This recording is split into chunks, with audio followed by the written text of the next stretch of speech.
The Craig Ferguson Pants on Fire tour is on sale now. It's a new show, it's new material, but I'm afraid it's still only me, Craig Ferguson, on my own, standing on a stage, telling comedy words. Come and see me. Buy tickets. Bring your loved ones. Or don't come and see me. Don't buy tickets and don't bring your loved ones. I'm not your dad. You come or don't come, but you should at least know it's happening. And it is. The tour kicks off late September and goes through the end of the year and beyond. Tickets are available at thecraigfergusonshow.com/tour. They're available at thecraigfergusonshow.com/tour or at your local outlet in your region. My name is Craig Ferguson. The name of this podcast is Joy. I talk to interesting people about what brings them happiness. On the podcast today, my guest is David Eagleman. Professor David Eagleman, to be precise. Professor Eagleman, or David as I call him, is a neuroscientist. He knows a lot about the human brain, but as it turns out, he knows a lot about artificial brains too. He's just a very brainy guy, so I'm going to sound a bit more stupid than usual. Enjoy. Now, David, let me just say this before we start. Do I call you David? Do I call you Mr. Eagleman? Do I call you Dr. Eagleman? Or do you call you Professor Eagleman or Sir? Please call me David. All right. Is it a doctorate though? Are you a doctor? Yeah. Dr. Eagleman would be what my mother would call me or something. Yes. Now, I got to apologize because I'm going to, not so much to you personally, because I think you'll probably be able to handle it, but to people who already know and follow and understand what you do, I'm going to come across as someone who doesn't know anything about what you do. Now, let's just say that I actually do know what you do, and I know everything about your studies and what you kind of do, and I'm not an idiot. But everybody knows I kind of am a little bit, because neuroscience is I barely understand the dictionary definition of neuroscience. Correct me if I'm wrong. I think it is the study of how the brain works due to the physicality of the brain. Is that close? Yeah. You don't even need the second half. It's just trying to figure out how the brain works, trying to figure out what's going on with the brain. And it can be anything from understanding how vision works or hearing, to understanding decision-making, to understanding emotions, to understanding why we have consciousness or how we perceive time. Any of that falls under the umbrella of neuroscience. Well, it's interesting because it seems to me to be something that it's an interesting science because it seems to kind of wander into theology and metaphysics, and because everything is perception, even the study of neuroscience is perception. So how do you, I feel like you're kind of examining yourself from the inside. Yeah, that's right. Well, I would say at the edges, neuroscience scratches at lots of things, certainly philosophy, maybe theology. But the way you can do things is set things up objectively in the real world where you can verify, look, I have, 3 circles that are the color red, projecting this wavelength on the screen. And, what are people seeing? That's a silly example, but the point is we can set things up in the world and understand what people are individually experiencing. I'll give you an example. One of the things I study is called synesthesia, and that's where people have a blending of the senses. So they might look at letters on the page and it triggers a color experience for them. So they'll see J is purple and Y is blue and M is red and so on. And, it's just an internal experience that they're having. We can verify what's going on in the real world. We can compare people to each other. About 3% of the population has synesthesia. But there are lots of things like this that we do where we study across people to understand how perception differs. There are other things like if I ask you, Craig, to imagine an ant crawling on a red and white tablecloth towards a jar of purple jelly. How do you perceive that in your head? Is it clear like a movie, or is it you don't really see anything at all? It's just conceptual. Does it involve you then? And like, for example, the example you just gave me, the ant on the thing. If you say, is it clear like a movie? It's such a weirdly, it's semantics. Cause I mean, do I imagine a clear iPhone film? Is it shot on, is it a 16 millimeter print? Do you know what I mean? Is it black and white? Right. So if if there was a spectrum from no picture at all in your head to a movie at the other end of the extreme, where would you be? With the ant on the paper? Yeah. The ant on the tablecloth? I think I could get myself right up to IMAX with the ant on the paper. Okay, that's amazing. So it turns out that there is a spectrum across the population. Everyone's spread pretty evenly across this in terms of how visually you imagine things on the inside. And again, this is something that we can test across the population, and we can also test it objectively using brain imaging to see how much activity there is in the visual part of the brain. And we see that across anything we measure, people exist on a spectrum. For example, if I ask you, how loud or intrusive is your internal voice? Everyone has a dialogue with themselves, right? Right. Are you aware of your internal voice all the time or hardly ever? No, I would say that is very much situationally dependent. When I'm calm, not at all. When I'm angry, probably not at all. And when I'm trying to make a difficult or political decision, a lot, so or am I thinking about the wrong thing? No, that's right. That's a good observation that it differs moment to moment. But across the population, we also find, some people are really overwhelmed by their internal radio. Other people have what's called anendophagia, which means no internal voice. It's totally silent in there. Essentially, across anything we measure, we find that people have very different results. Or how about your memory? Do you have a great autobiographical memory? Can you remember exactly what you were doing at this time last year or 5 years ago? Okay. No, I think it's deteriorating as well, actually, as I age. I really am beginning to think there may be something in that. Yeah. Yeah, you just said that 3 minutes ago. No, I'm kidding. That's the thing. But some people like Mary Lou Henner, the actress, and some others have this untaxable autobiographical memory, and everywhere in between. Yeah, I talked to Mary Lou Henner actually and asked her about that, and I tested her because I had worked with her years before on a different show. This was when I talked to her on Late Night. And she had been on the Drew. You know what? I can't even remember what I was talking to her about it. But she really could do that. It's it's like a weird trick. It's impressive. But I guess is it genetic? I guess it's genetic. It is, right? Yeah. And so, and actually, so are all these things, at least as far as we can tell, all this. But what it goes to illustrate is that people are very different from one another on the inside. And this has been one of my areas of interest in neuroscience, is figuring out why. What are the genes, or what are the experiences, or what is the thing that has led to different circuitry in Mary Lou's brain and your brain that would lead you to have different experiences of what memory is. What would happen, or have you ever encountered anything that I can imagine that it could be potentially very explosive if you say, because it could lead you into horrible areas of racism. Like you say, Mediterranean people their brains tend to be like this, or Nordic people, their brains tend to be like this. Is that a real thing, or is that made up by Nazis? The general story is, Homo sapiens have only spread around the earth very recently. So, right. We originated in Africa about 250,000 years ago. We came out the top, and half the people turned left and half turned right, and became, Europeans or Asians. But on the inside, the organ that we have, that 3-pound mission control center, hasn't changed. That's the same thing. Why? Because 250,000 years just isn't enough time. In the same way that people's hearts and lungs and kidneys are the same as you go around the world. So while there's an enormous amount of difference between people, there aren't between groups of people. On average, you find this giant distribution everywhere.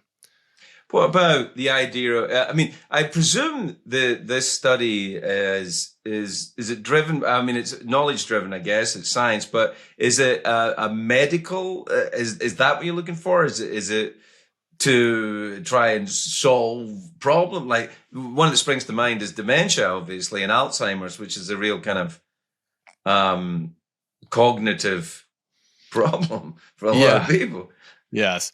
Yeah, exactly right.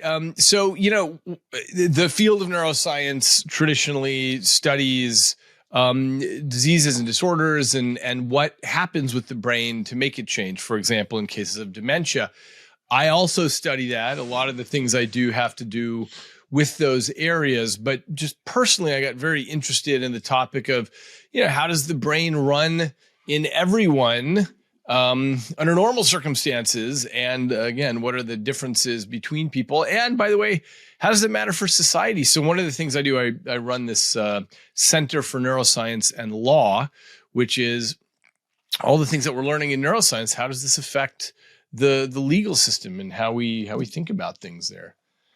I mean, so if there's a behavioral problem, for example, excuse me, if you find out that someone reacts a certain way being triggered by a certain stimulus, like off the top of my head, and I'm not a doctor, I don't know what I'm talking about, but say that I have a brain that if you touch me, I get very, very upset. Is that something that you could bring into the legal world where you say, well, this person behaved very badly when they were being arrested, but now we found out they've got the type of brain that if you touch them, they get very upset?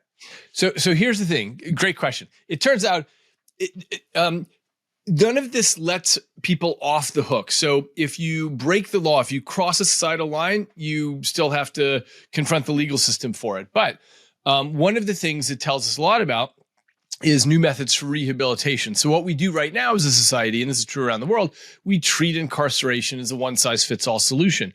But in fact, we know so much about the brain now that if you come in with this particular disorder where touching you on your shoulder makes you react badly, maybe there's something we can do to help you out, at least such that, don't touch me on the shoulder. That's exactly what we're not going to do. And then it turns out that, we might be able to help you for the next time. Now, again, it doesn't let people off the hook. It's not that you go without punishment, but that's the idea. And there are lots of ways we can do this.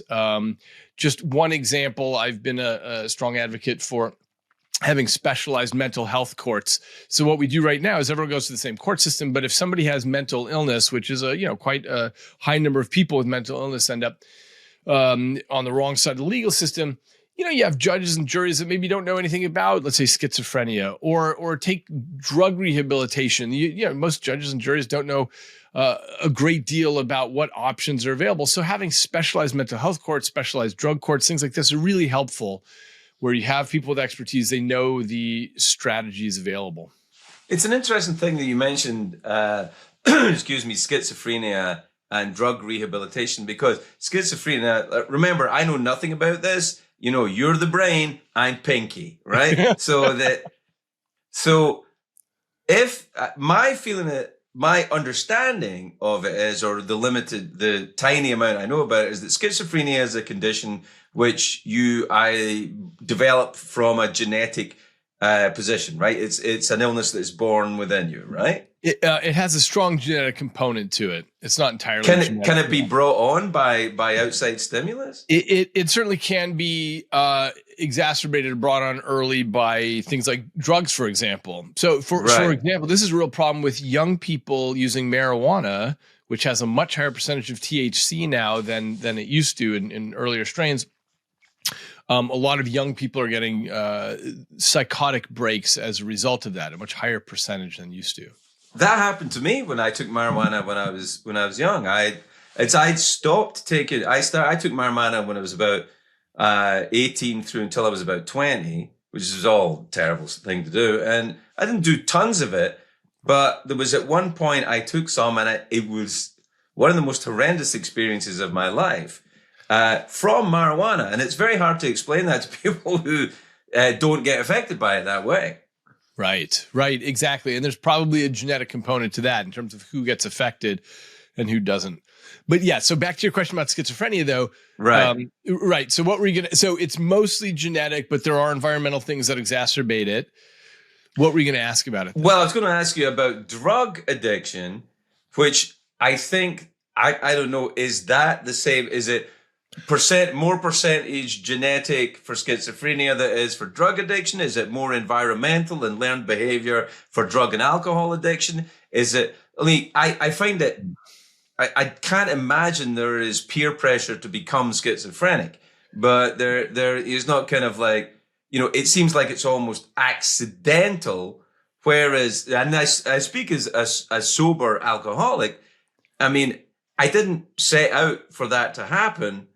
I set out for the sober thing to happen eventually, but it kind of crept up on me. Is there a genetic predisposition to both of these things? Is what I'm saying. There is, although completely separate genetics on this stuff. Right. But yes, there is a genetic predisposition for addiction, for having an addictive personality. Right. That is clearly a thing. But there are very few things really that can be separated cleanly into nature versus nurture, because there are influences on both. I'll just give you an example. It turns out that back to schizophrenia, right. One of the things that influences whether someone has a psychotic break in part has to do with whether they are living in a place where they are in their culture, in their language, or whether they have immigrated somewhere else. And when you're living somewhere else, there are things like, you can't, for example, you can't make jokes in your new language as well, or you can't fit in exactly as well. And it turns out that more people have psychotic breaks. In my book Incognito, I talked about this as, one of the risks of getting schizophrenia is the color of your passport. So, that's a surprising social aspect of it that people have discovered. Well, that's kind of fascinating to me then. Does that lead you to study more mental illness? Because clearly there are things like, it's not a mental illness, but clearly if someone's dyslexic, they're born dyslexic, right? It's not something you learn as a little baby. That's right. But if someone or someone's left-handed or right-handed, how is that? Do you learn that? How much information do you get right at the beginning, I think is what I'm saying. Yeah. These are great questions. The fact is, when it comes to nature versus nurture, the answer is almost always both. There are a very tiny number of things that are one or the other. For example, the first gene that was pulled for a disease was Huntington's disease.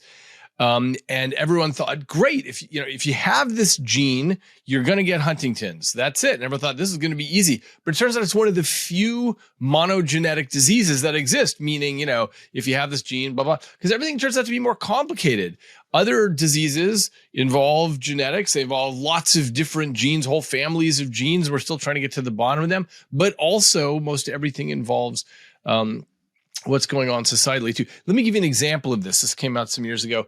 The question is, are there genes for depression? Well, it turns out if you're a carrier of particular genes, the question is, okay, are you more likely to get depression? And the answer is that totally depends on the number of really traumatic life events you have. So let's say, a terrible car accident or the death of a loved one, things like that. If you've had a lot of traumatic life experiences and you carry these genes, then your chance of getting depression is much higher than someone who's had the same number of traumatic life experiences but don't carry the genes. But if you don't have, let's say, any or just a few life experiences that are bad, your chances are no different than anyone else. So this is now, we refer to this as gene times environment, gene X environment interactions. So it depends on both things. So it's kind of like a recipe then, right? Yeah. Like so let me, I want to, like some bit of this and some bit of that, you get a little bit of sugar and a little bit of salt and a little bit of trauma, and you get a special thing.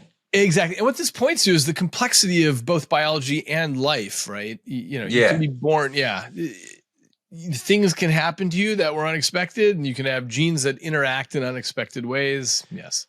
And that's, so I imagine there's probably an almost infinite amount of variables in all these different things. So to pin down how someone is ever going to be. It just remains as elusive as ever then, right? That is exactly right. So you take a movie like Minority Report, where the shtick was that you could predict who's going to commit a crime in the future. It's total fantasy, and it'll never happen. In other words, people think, hey, as we get better with brain imaging or with AI, won't we get to that point someday? But the answer is it'll never happen. Why? Because your brain is changing and rewiring every second of your life, depending on your interactions. So, for example, your brain and my brain are different than they were 5 minutes ago, just from conversing with each other. Right. And so, and this is the notion of brain plasticity, which is that fundamentally what Mother Nature has done is built a system that absorbs the world and is constantly reconfiguring itself.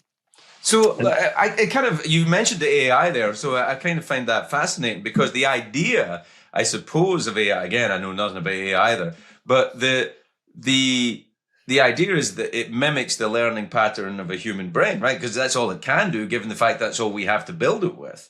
Sort of. So this is the really interesting thing. So AI launched many decades ago, and the idea was, okay, look, the brain is super complicated, but fundamentally, you've got these units and you've got these connections between the units. In the brain, these are neurons, and these are all the connections between the neurons.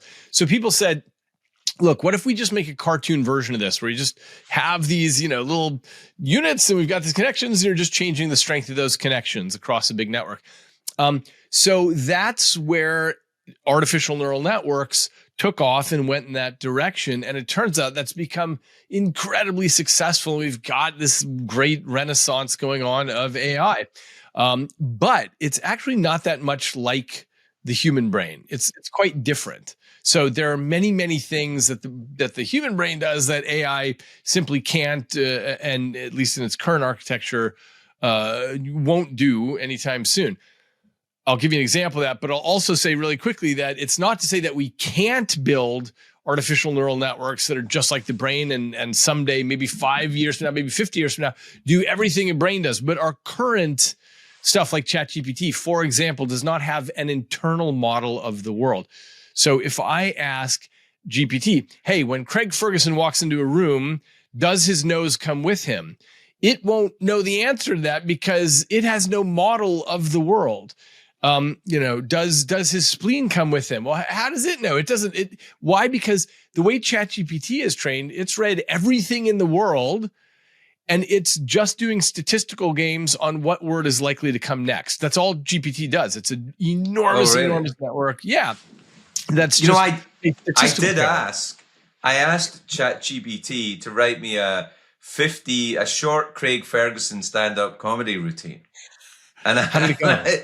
Well, I feel like either I'm a terrible writer, but my delivery is great, or ChatGPT, or just a terrible comedian, or ChatGPT has got a way to go yet and should maybe, work on its material in some clubs. So okay, this is a really good point. ChatGPT is terrible at humor, at making up new jokes. Okay, why? It's because it's just a statistical parrot, and what it realizes is that humor is all about the violation of expectation, but it doesn't know how to violate it well. So if you ask it, tell me a joke about, three guys who walk into a bar and say, and do blah, blah, blah. It'll say the first guy does this, the second guy does this, and the third guy does this. And it'll say something that doesn't make any sense because it knows the third thing is supposed to break the pattern, but it doesn't know how to do it in a funny way. I feel its pain. I think there's an argument to be made for having a comedy night in a club where comedians have to tell jokes written by computers. And in fact, I am going to put that together as soon as possible. So this is funny that you mentioned this because I'm actually working on a television documentary now. I'm writing this up with my colleagues. It's called Bits and Giggles, and it's exactly about this. It's about a comedian who goes on a road trip with AI. We've actually built a little bot that does, speech to text. It goes off to ChatGPT and then does, text to speech. So you can have a dialogue back and forth with this little bot. And the question is, what does AI mean for us? Will it be funny? Can it take the place of a comedian? Can it perform on stage with a comedian?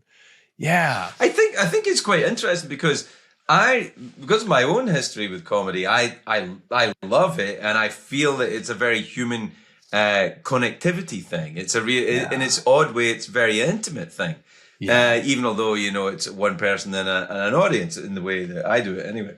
And I wonder if that happens, then do you have your robot lover? Do you have your robot husband, your robot wife, your robot spouse, your robot children? I mean, is it possible? Yeah. So this is funny. My wife has been joking about this for a long time. She's been joking about the 5% better David, by which she means, what if she had an AI David that had all my good qualities, but it never got distracted or hangry or, looked when my phone beeps or whatever. So, we've talked about this a lot and what this means. And, the issue now is that lots of young people are getting AI girlfriends, and to some lesser extent, AI boyfriends. Girls getting that. In Japan, apparently this is becoming a bigger thing where people have these AI relationships. We can imagine perhaps the downsides of this, but I do want to note, I think an upside for young people is you might be able to learn how to navigate relationships a little bit better. And, you kind of get your sandbox, your practice relationship. And if the AI is good and gives you good feedback, you might actually be a better person in relationships. Yeah, but then you don't get the requisite amount of trauma to make you human. I mean, no one wants to wish trauma on anyone, but junior high school may be an essential component of making you a better person. It's an interesting conundrum. So I agree with you, and it turns out the way to do this, I think, is to make the AI bot be traumatic in the sense of, if you say something wrong to it, it's not kind or something, it gets its feelings hurt. Obviously, it's just statistically impersonating this, but the point is, instead of having an AI that just says, oh, that was so good, that was so funny and nice, instead it gives you real feedback, tough love. That might actually work better than the parenting that my generation inflicted on the next generation, which I think was a little too positive. I don't know. Something went wrong. So let me steer you around back to the brain and perception a little bit, because I'm fascinated by the idea in my own life. I'm fascinated by the idea of, as I think most people are, what is it all about? What is the meaning of life? What is is there a God? And I wonder if in the study of the brain, which is, it's information central, it's information and control, everything's passing through there. What does it lead you in any direction personally for yourself? Does it lead you in an atheistic direction? Does it lead you in a faith-based direction? Does it do anything to you personally? Sure. I mean, I've spent my life in science, and I feel like the main lesson that one can derive is to really understand the vastness of our ignorance. And so the more you reach down into science and the world and the cosmos, you find that there's so much that we don't know, we don't understand. So what has that meant for me? I am neither an atheist nor religious, because atheism, at least in its harshest form, in its strictest form, kind of often pretends, hey, we've got this all figured out. We know what's going on here, but it's clear that we don't know what's going on here. On the flip side, all the traditional religions also pretend to have certainty about stuff, and they're all making it up. And so that puts me in the middle. I don't call myself agnostic, because agnostic often means I don't know if there's a guy with a beard on a cloud or not. But I call myself something else. I call myself a possibilian. And the idea with possibilianism is an active exploration of the possibility space, trying to figure out what is going on in this great big cosmos that we're in. And so the idea is, to take a scientific mindset to this question, which is to say, science always has a broad table and allows lots of hypotheses on, and says, okay, maybe this, maybe that. Cool. I'll let anything on the table. But, we use the tools of science to rule out parts of the possibility space. So if you come and say, hey, look, I think, this thing is going on with crystals or this or ESP or whatever, we can actually test that and rule things out. And we that's what we do all the time. There's lots of stuff that's sort of off the table at this point. For example, if you were to say, like, traditional religious books, hey, the earth is 6,000 years old, that's a problem because the Japanese were, making pottery 6,000 years before that. And so that can't be true. So we can use the tools of science to open up new folds in the possibility space and to rule things out.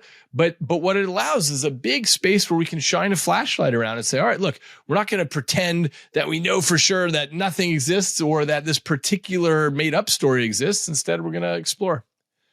It's fascinating to me. I imagine at some point in your life you've run across the varieties of religious experience, the William James lectures. Did you ever run into them? I have not read that. I've heard of it. Yeah, it's interesting because I'm kind of like climbing through it right now for, I don't know, I guess it's what I do for entertainment.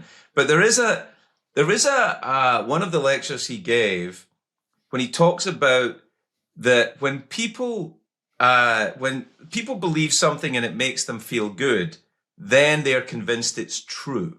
He's talking, and I thought, that's fascinating to me. And I knew I was going to be talking to you today as well. And I thought that's an interesting position to be in, that the religious experience, if something, a ceremony or a story or a particular piece of dogma gives you a sense of euphoria, is euphoria something that breeds verisimilitude? Is it something that you say, I feel good, therefore this must be true? So I think there are a lot of reasons why people believe in things. One of them is that people, don't necessarily apply rigorous tools when they're deciding what to believe or not. But more than that, there's a huge social component to religion or faith of any sort, which is to say, if your friends and loved ones believe in a particular thing, we tend to be compelled that way. And if you live in a place where everyone around you believes whatever deity and whatever crazy thing, then you grow up that way and you think, of course that must be true because these people that I love and respect, they believe that. So there are many different things that compel people. And, maybe someone says, okay, I'm going to finally break from my religion, and they go to some other religion. And whatever, they're, attractive people there, or a compelling narrator who tells them something. And so they feel like, hey, that fits with what I need in my life. That's the message I need right now. But none of this qualifies as good reasons to believe. It's just why people believe. It's interesting, though, because the ultimate measuring tool that you have in front of you, or that you have to use, is in fact your own perception and the perception of your contemporaries, right? So if you set up even the most rigorous academic test, you're still looking at it with your eyes and thinking about it with your brain. I don't think so. I think that we can actually use the tools of science. Really? So, yeah. So, for example, I mentioned the way that science opens up new folds in the possibility space as we discover things, for example, about the size of the, poor, Galileo had to spend the last part of his life imprisoned because he suggested that maybe the earth is going around the sun and not vice versa. But as we discover more and more about the cosmos and understand the absolute enormity of it, and that our galaxy has 100 billion stars, any number, any one of which has a number of planets rolling around it. And our galaxy is one of 100 billion galaxies in the cosmos. And as we understand these things, I think that opens us up to a very different kind of faith, so that we don't have to think about, okay, my little local deity can beat your local deity and so on. Right. So first of all, science opens up these things, but then the other thing I mentioned is that science rules things out. Whether that's the age of the earth, or the idea that, your deity, did some little things, some little magic trick, and you can rule that stuff in or out. I think we probably have a very different perspective on the world than we did even 300 years ago, when people considered, hey, do I think this deity represents the truth? And so, for example, we're so global now that we see there are 2,000 religions on the planet. And so it becomes harder to believe, the thing that I grew up with has to be the right one, because you now see that there are 2,000 other versions of this stuff. So anyway, all these things point to, as we become smarter as a society, I think we can develop notions that maybe are more appropriate to a deeper view. I think that as along the lines of what you were saying, I remember before my first kid was born, I said to the obstetrician, how much do you actually know about what's going on in pregnancy? And she said, if you'd have asked me that question 10 years ago, I'd have said about 50%. But we've learned so much that now I would say about 25%. Excellent. Very good.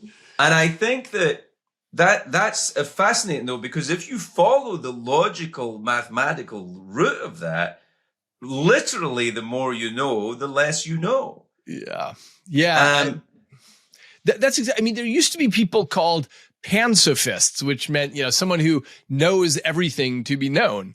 And, back in ancient Greece, it was plausible to have someone who was a pansophist. And now it's totally impossible and has been for centuries. So, that's lovely. And what I love, by the way, about this moment in time right now is we've got AI that has consumed, every single thing ever written by humans. And so that provides a whole new way of interacting and learning humankind's knowledge, which is a sphere that is now much too large for any of us to ever hope to even get into. But what we can do is find some doorway that interests us and enter the sphere that way. And by talking to the AI, just, learn all about the world by asking questions that are relevant to us. And I think this is going to really change our educational systems for schooling. Because right now, kids sit in classrooms, it's too fast for half the kids, too slow for half the kids. But we can finally achieve this dream of real individualized education where everyone, has an AI tutor, which is, by the way, how it used to go. Aristotle was tutored. Alexander the Great was tutored by Aristotle. And, you'd sit there and have conversations. And I think we'll return to that. But that's fantastic for learning. But I mean, you're talking about as well, even when we're talking about religion, is that your religion or your propensity to certain depressions or different traumas, all of that's to do with socialization. Yeah. And to have an AI, at a certain point, I have to ask myself, I'm just speaking out loud. I think, well, what's the point? If it just mimics everything that we've already got that. So, okay, great. Those are two separate questions. So as far as socialization, I think that's what school will become. I think, right. You're exactly right. That's such an important part of growing up. And this was the terrible thing for parents about COVID, is seeing your young children having to stay home and not wrestling and rolling around and jumping on trampolines with other kids. So we'll always have that, but school will become more about that. And instead of having the teacher drone on to the kids, it'll be, the kids put on headphones to do that. I forgot. What was the second part of the question you asked? The other part of it is, I forgot it myself. But the idea that if we have all of we have the ability to teach people everything there is to know, and AI can only learn what we already know, what does it really do then? Great question. Okay, here's the thing. At least as it stands now, what humans are really great at doing is creativity and also understanding which creative moves matter. So, for example, I can say to the AI, hey, generate 100 pictures of, Craig sitting in an avocado chair holding a poodle, and it'll do that. But it doesn't know which of those pictures are better than another. But a human looks in and says, oh, Craig, that's a really good one. And that one over, these stink over here, whatever. And so humans are actually necessary, at least at the moment, for doing this next step, for figuring out, okay, I can query the AI, but what do I do with that? What's the next step? I'll give you a specific example.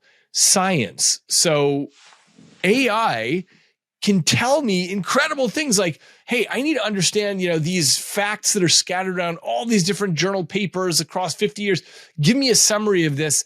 It's trivial for it to do that, and that's super useful. But what it can't do is generate new sorts of science in the way that, let's say, Albert Einstein says, okay, what if I were riding on a photon of light? What would that be like if I were moving at the speed of light? And then he thinks through that and he says, and he comes up with the special theory of relativity. That's progress. He wins the Nobel Prize for this sort of stuff. That's the kind of things that, at least at the moment, AI does not do. So in answer to your question, the ultimate perfect thing is if we have AI co-pilots with us who can tell us lots of information, and then we use our creativity and our extrapolation and simulation of possible futures to put that together to make something that's a next step for our civilization. All right. So if that can happen, and let's imagine that it can, is there a possibility that at a certain point, if we can find the genetic and chemical recipe for any individual's personality, that can be, I'm asking the singularity question. Can you put the mind and the soul of a cognizant, coherent, sentient being inside something which is digital? Okay, so that's the question of, can you upload your brain so you don't have to die? Here's how it would work. It would work by taking a scan of your brain at the kind of resolution that we can't even dream of now. Right now, with our very fancy brain imaging, what we call fMRI, functional magnetic resonance imaging, is very crude. Okay, but cut to 100 years from now, our great-grandchildren are sitting around having a podcast with each other. And the question is, could you scan a brain at the resolution where you know every single neuron and all the connections and perhaps everything going on inside the neuron and reproduce that algorithm on a computer? The answer is probably you could do that. And therefore you could download it and run Craig or Craig's great-grandchild such that you really couldn't tell a difference. So I say to the computer, hey, Craig's great-grandchild, are you in there? And she says, yeah, I'm here. What's up? And, we have a conversation. That's fascinating to me. So the idea that is, I won't hold you to it, but it's sort of theoretically, kind of maybe.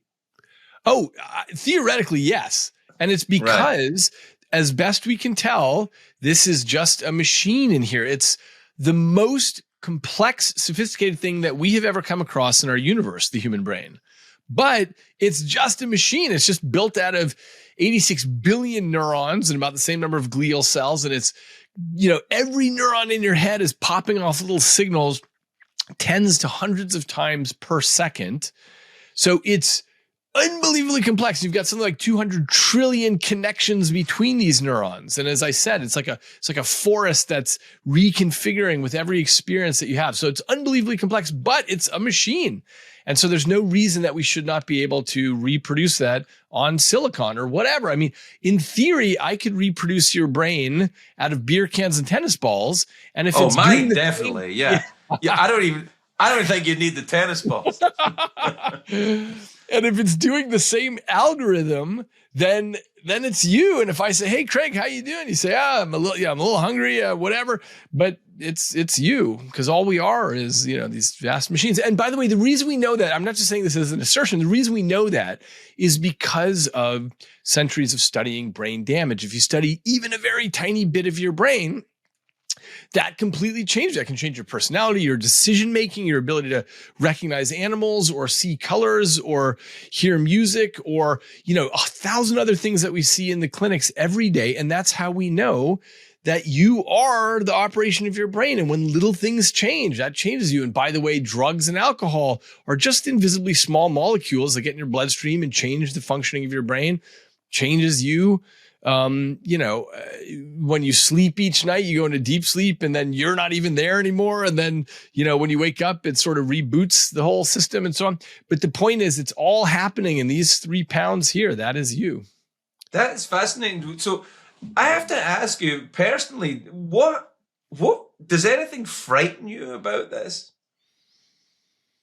I don't think so. I mean, just because what you're saying would frighten a lot of people who are committed to different theological or psychological or philosophical ideas, and you're saying some stuff that would challenge that, I think, from a scientific point of view. Yeah. I mean, I guess I can't say that people have all kinds of ideas, with 8.3 billion people on the earth, there are that many views on the world. So, but this view, I would assert, is the only one that's defensible. I mean, you could have whatever faith you have, whatever deity you have, but if you walk into a neurology ward and you see patients with different brain damage and they have different things going on, I don't know how one would explain that otherwise, except to say, yeah, you are your brain. I guess the part that frightens me, but it's sort of a calm, mellow fright, is just how fragile we are as creatures, but everybody knows that anyway. All it takes is a stroke, a little clot that gets in there, or traumatic brain injury, or a brain tumor, or whatever, and then you're not even you anymore. So I guess that part is frightening, but I'm so used to thinking about that. Yeah. It's a fascinating, endlessly. I think that must be one of the attractions of it. Surely, is the fact that it's endless. It's endless. There's no end point when you go, well, that's the brain done. Let's move on to the kidneys. It's just not. It's a long way to go. Yeah, that's exactly right. And what's so cool is, so I've been in the field now, well over a quarter century, and the progress that I've seen. But I would say exactly what the what the obstetrician said about pregnancy. I would say the same thing about the brain, which is we have so much knowledge now. We know less and less as a percentage. We have this book in the field called Principles of Neuroscience, and it's enormous. It's about 1,000 pages long at this point. It's the umpteenth edition of this book. But what's very funny about it is it keeps growing longer with each edition, and it's not principles, because if it were principles, it would be like a pamphlet. But instead, as we get more and more data, we just keep dumping stuff in there. We say, oh, well, but there's also this and there's that and these kind of cells and that kind of genes. And what it demonstrates is we don't have the principles yet that allow us to have some sort of compression of this. Does it have an effect on you in your personal life? Like, do you drink alcohol? Do you take drugs? You don't have to, in a vague way. Do you know what I mean? No, I don't do any of that, actually. Is that because of brain damage? Yeah. No, I think, right. I think it's because I'm sort of a control freak about my brain. I just want to keep this as healthy as I can. Yeah. So I don't do any of that. I'm the last guy in Silicon Valley that hasn't done psychedelics and had interesting trips and so on. And everyone asks me about that around here. But I haven't taken, it's probably so low risk to do that, but I just, maybe that's a fear, is my consciousness is a very particular thing. And I know that if I stick in these invisibly small molecules, it'll change the receptors or whatever. It'll change the activity just a few percentage, and I'll be talking to silver leprechauns. But I don't want to change that. I don't want to mess up the system, because this is all I've got. And what about physical health? Obviously your body feeds your brain. Everything. So, do you find yourself avoiding certain foods or avoiding certain activities or basically that? I keep in really good shape, and I eat healthily. Yeah. I try to make sure that I'm optimizing everything I can on that front. Are you hyper aware of it? Like, if you eat some sugar, do you feel it? Do you know what it's doing? Yeah, I know what it's doing. Let's see.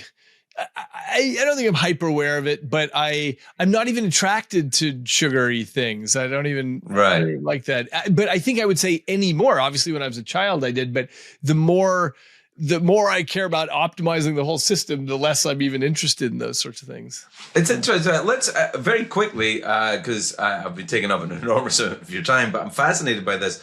What does, because sugar is a thing for me, what does sugar do in your brain? Well, so you increase the blood sugar in your body, and there are all kinds of bad effects that can have just physically.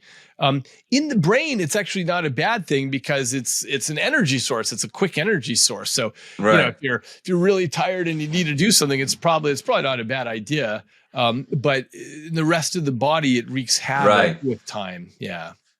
It's a fascinating thing, David, and thank you for being so patient with me, because I really do know nothing about this, but I feel like I know a little more now. And now that I know a little more, I really know how little I know about what I was talking about. Well, great. But it's a fascinating subject, and I hope you'll come back and talk to us again, because it really is an endlessly interesting piece of the world that you're involved in.